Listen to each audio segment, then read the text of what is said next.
Ngay biko. Kahit anong sila mo. Wala sa naman piyatri mo. Nupido na ang imay ang pumida mo ni. Puro mo din nang kasagadam niya nang busi chali chuchu niya. Nasa to ining doon chalim ni. Ay kangi. Tanay mo pinay ba?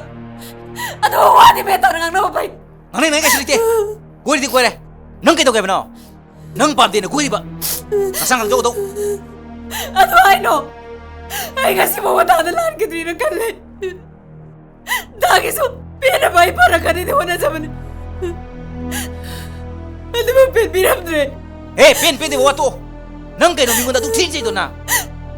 Para so hata so kuwi ba. Nang mingon tanya bro. Oh. Ay ko na ginupido na hinaluna ka ba?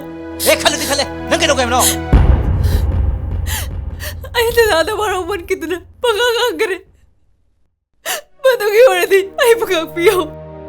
Ano ka pa si Padikakpiyo? Iba ay pasag labi ibang tatanong to na. Ay nang itong ilagi pa di. Ano ka pikom to na? Ay nagkarino kayo ng ailage. Kara ako mamara pa di. Luwi na lang ko tam di. Yare. Ko. Nang tinga mo budagi. Miduri ang wadal like di haradi. Nang kawai to tara. Salamat mo yaro ye. Kaya yaro do no. Ay di malaw duri. Ano ba miway pa pagkimahay no? nang wayang anu ko. Ay hay sini. Nang wayang anu ko. Napam saklo salo. Sili yaro. Napiyoy binang. Kuhay na kita mo nung ay tama. Wala umay mawaisin. Napam saklo ay mo to ni. Matu na di ay ka no. Masih ang kasi masih. Nang ay huli halap ko. Yung sila sulay din ang meron. Mga ba? Kaya ko. Matu na di ay ka no.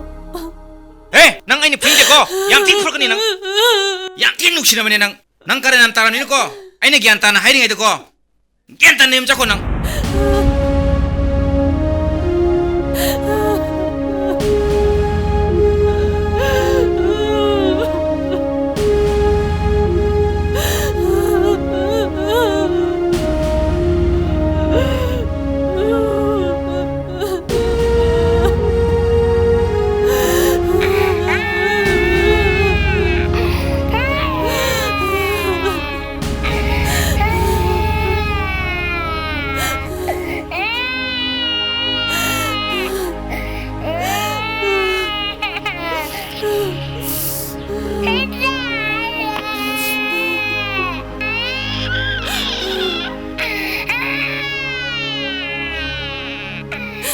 Imay chalay bang si Otong na juti kreda.